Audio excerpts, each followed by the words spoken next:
Thanks so much for joining us today. So tell me more about Codec, your company. Absolutely. So Codec is an artificial intelligence audience segmentation tool. Essentially, we profile and classify online content in order to identify what we call tribes. They're kind of passion-based clusters that brands around the world or publishers can access and understand anonymously, so there's no privacy sort of interferences, and then they can start to make interesting things for those groups of audiences. All right, great. So I was actually just going through your website before the interview, and I did see that you've worked with Will Smith and Queen Elizabeth and Barack Obama. So how exactly are they availing your services and what you have to offer?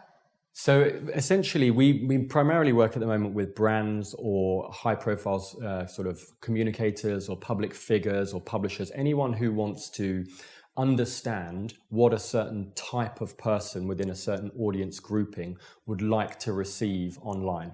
Normally, unfortunately, most communicators online guess, or they just make stuff about themselves, about their products or whatever else. So what we do is we use models that process social data and then essentially are able to deliver back that intelligence to say to those communicators, right, look, this is what will resonate well with that audience before you have to guess. Now you've got that intelligence, you can make something they care about. All right, but artificial intelligence is a huge part of what you do. So how exactly do you implement that?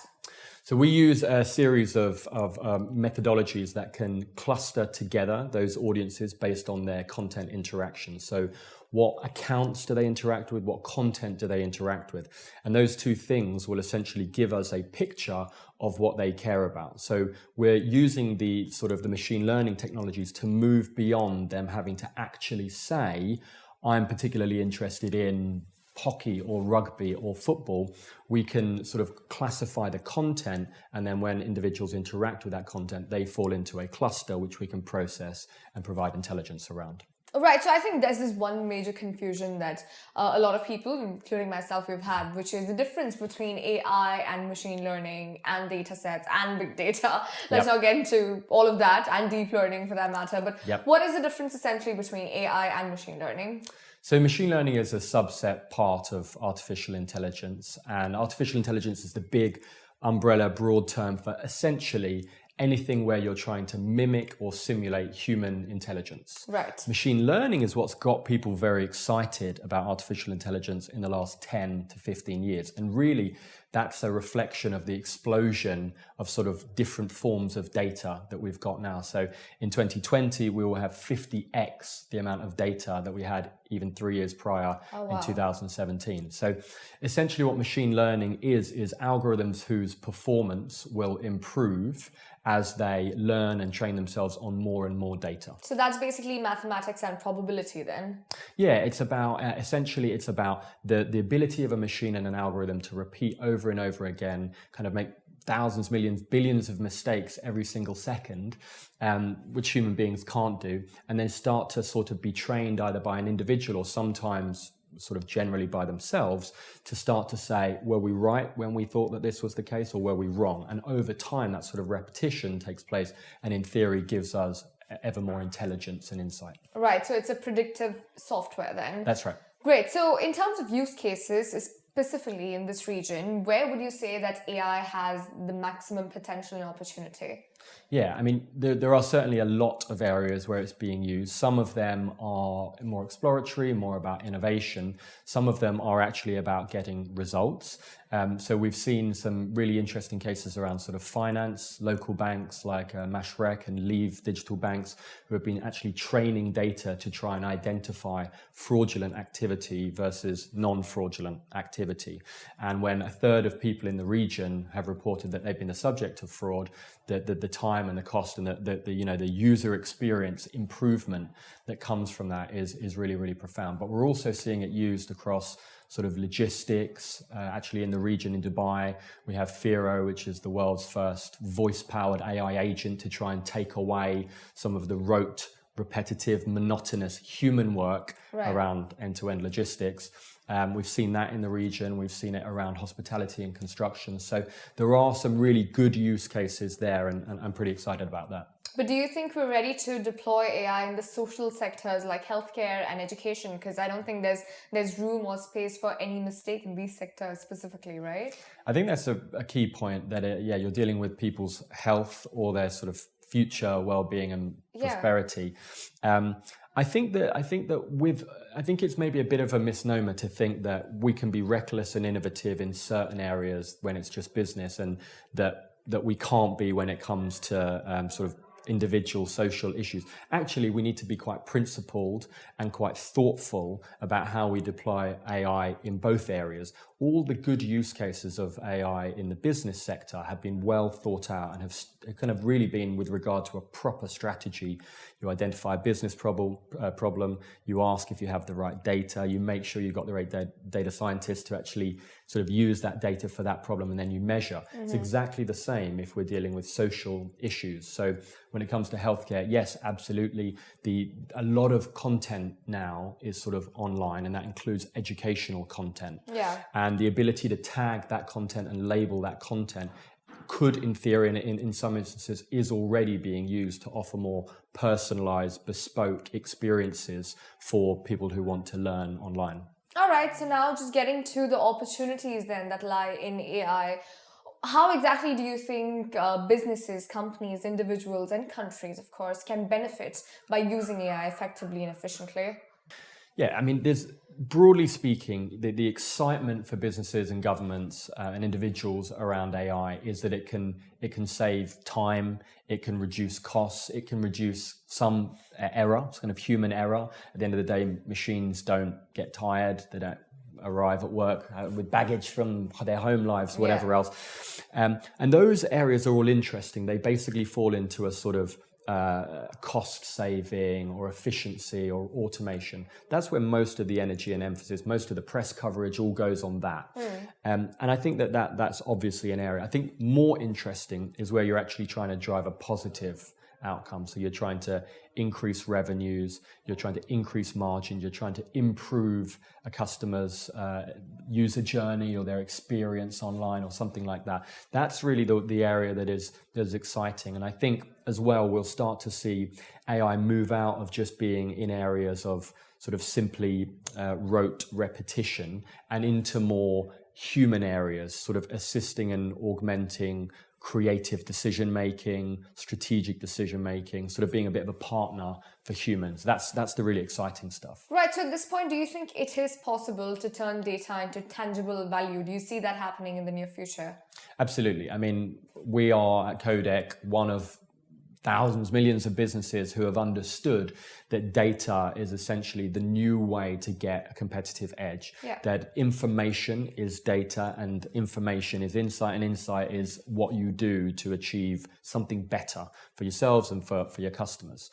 So I think the question is, what is the data that is going to be available to us moving forward? Mm-hmm. If we look at sort of the world of marketing, communications, things like that, we had an explosion of social data over the last sort of 10, 15 years, starting with MySpace, Twitter, Facebook, etc. Yeah.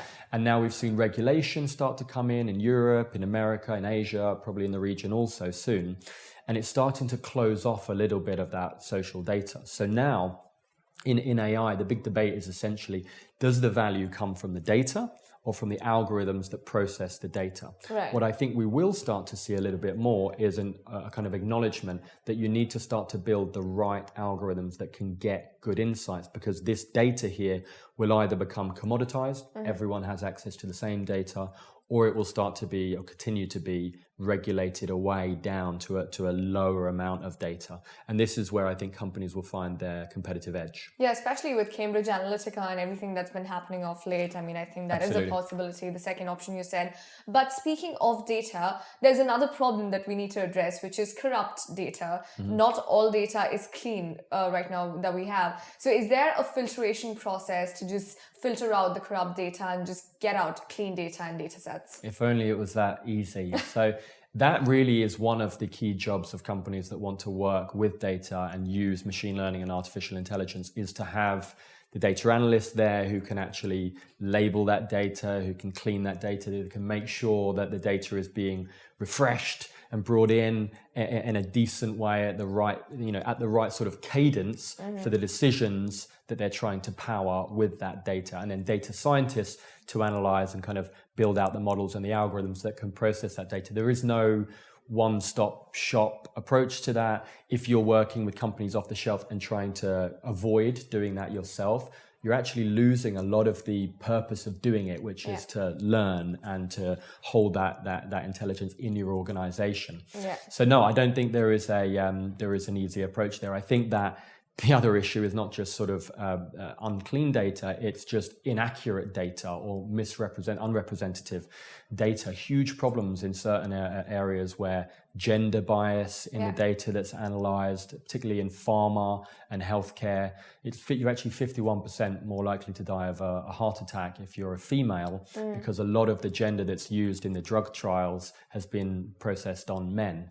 So really worrying implications about the non-representative nature of the data. And I would like to see governments kind of take a lead in trying to at least raise that debate for people in the area. We actually did end up raising that debate in one of our other shows recently, where we spoke about tackling the bias in data. Right. But when we don't have a clear-cut solution for that, then do you think the deployment of AI in such a mass scale is the right idea? I think that it's a hard question to answer. At the end of the day, businesses in a free market are always going to seek a competitive advantage, and as long as there is data, they will process it basically. So I don't think we can put a stop on AI because the data that we currently have is not representative. I think what we have to do is talk about this.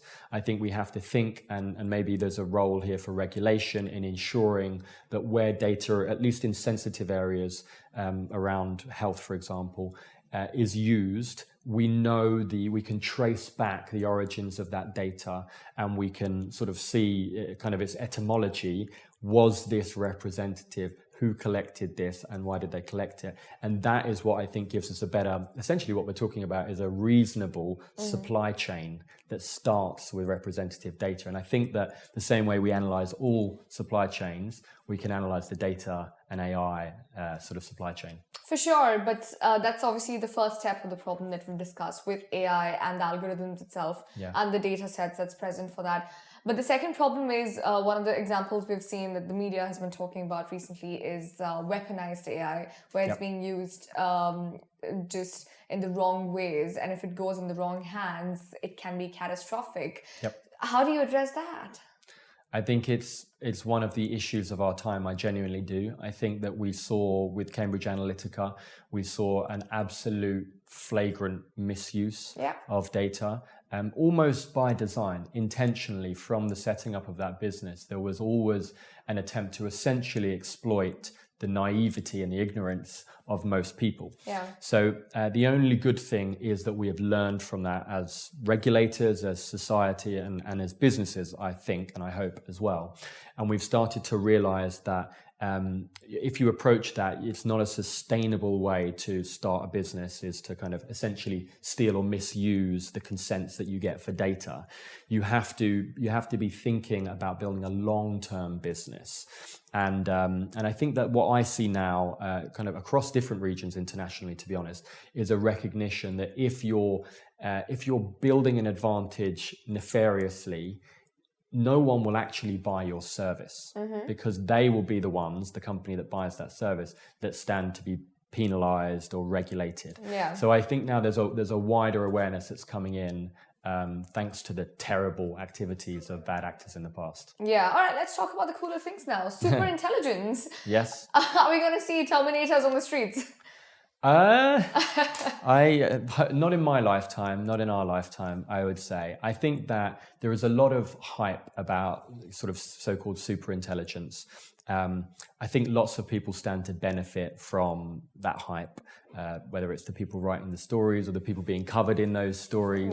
The Open Institute of Artificial Intelligence, which is an Elon Musk non-profit, in February of this year, sort of released a big press statement saying that they weren't going to be releasing their new text generator artificial intelligence because it would essentially destroy society because we wouldn't be able to tell the difference between this, and the fake news problem would be exacerbated. Yeah. Most people who really work in natural language processing within AI don't really believe that to be true. They believe that to have been a sort of PR-driven story. So it's a myth. It doesn't exist. I think it's an echo of, it's an idea that we've lost control of. If you actually look at what is possible with the data that we sort of currently have, it is the state of most artificial intelligence, machine learning, natural language processing is relatively amateur. It's relatively narrow. It's relatively applied to specific business tasks. The much lauded kind of Google DeepMind example of defeating the Chinese player at Go, very complicated ancient game, and somehow it beat him. Well, it beat him because that was its purpose. It was set up with this one specific purpose. And when it can make all those billions of iterations a second, eventually it was able to beat him. But it will be a long time before we have reached a point where we should be, fearful for our welfares because of a super intelligence. All right, great. So another thing is explainable AI, where the programmers and the ones who are developing AI essentially, is it possible for them to 100% of the time understand what these algorithms and the sets mean? I think it's a very tough direction that we're heading in, because as we advance away from just machine learning and into subsets of machine learning, like deep learning, essentially, this is what we're sacrificing, is we're kind of giving over the intelligence to processes that we can't fully observe, can't fully report, can't fully talk about to others. And the intelligence is now starting sort of to arise from a black box, essentially. Those neuronal nets that are used within deep learning are intended to simulate the processes of the brain. Well, just the same way that you and I can't really entirely tell what the other is thinking, so too we can't see exactly how the intelligence arises or the data is processed. That's a problem, because that the trend around regulation, which is to sort of be able to explain your workings, to show who made this and why they made it, you start to sacrifice that. So this is a trade-off that we're going to have to make as technologists, but also as regulators. So the reason why I asked that was basically control. You said control, and I thought I need to ask you that. So once artificial intelligence becomes more intelligent than us, and we are not completely able to understand or comprehend what it's doing, then the whole cliched question of them taking control and then essentially eventually ruling the world could happen, right? It could. I mean, the logic, the piece of maths works. Yes, if all of those things happen, that will be a very tricky spot for humans.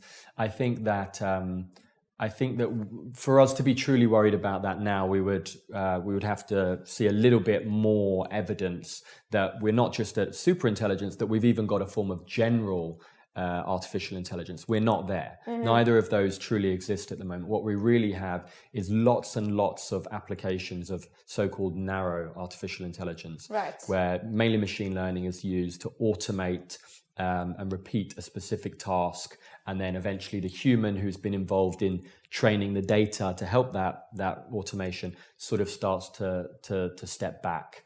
That's really where we're at. What would you say is the right approach to sort of tackle the ubiquitous occurrence of AI that we see today? Is it a problem? I mean, do we need to tackle it? Or how do we approach it, if not tackle? I think we need to remember what we're good at as humans. We need to kind of look at ourselves, look around us and say, what skills do we have? We have emotional intelligence, we're extremely creative, we're deeply strategic as beings, and we're very social by nature. And I think all of those things are, anyone who works with computers and tries to get them to recreate human intelligence and human tasks knows the gulf between actually what human beings are capable of and almost their nature, and machines and what they're capable of and their nature. And even though we might work with people who we feel are in this camp, actually, believe me, there's a huge difference. So I think that finding the appropriate sort of partnership and way of working as humans with machines, that's where I think we'll see most of the debate go in the next 5, 10, 15 years, a little bit away from the hype around computers or humans, and a little bit more towards what does that overlap look like, where extremely successful, productive leaders are those who understand the basics of machines and how they work, are able to run teams where people are building smart machines, but ultimately don't sort of think that it's their job to step out of the arena because there's some computers who can do certain things. So I think it's that overlap now that will see us move forward, I think, as businesses, and move forward as societies. And do you think this region right now is moving towards becoming a hub for emerging technologies, not just AI, the whole ambit? Yeah, and I genuinely think there's no doubt that this is a standout in the region and in the world.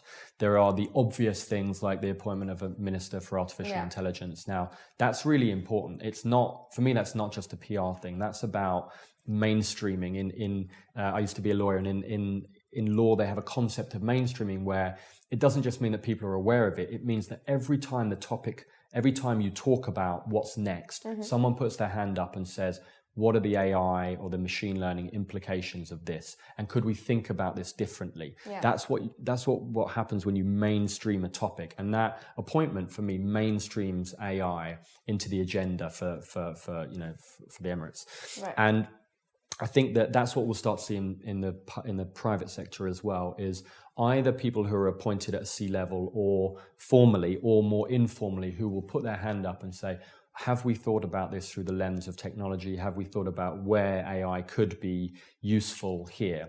And I do think that people are now starting to see the interdependence between AI and other key technologies where this region is extremely strong. Areas like IoT, areas like cloud, and areas like blockchain. Okay. So sort of because those things all enable essentially more digitalized content or data or information to be accessed or created, then artificial intelligence can go and do its work and kind of process that data. So they're all very interdependent. I think people are starting to understand that, and that's a big breakthrough. All right, great. Thank you so much for joining us, and thanks for those wonderful insights. We definitely have learned a lot today from you.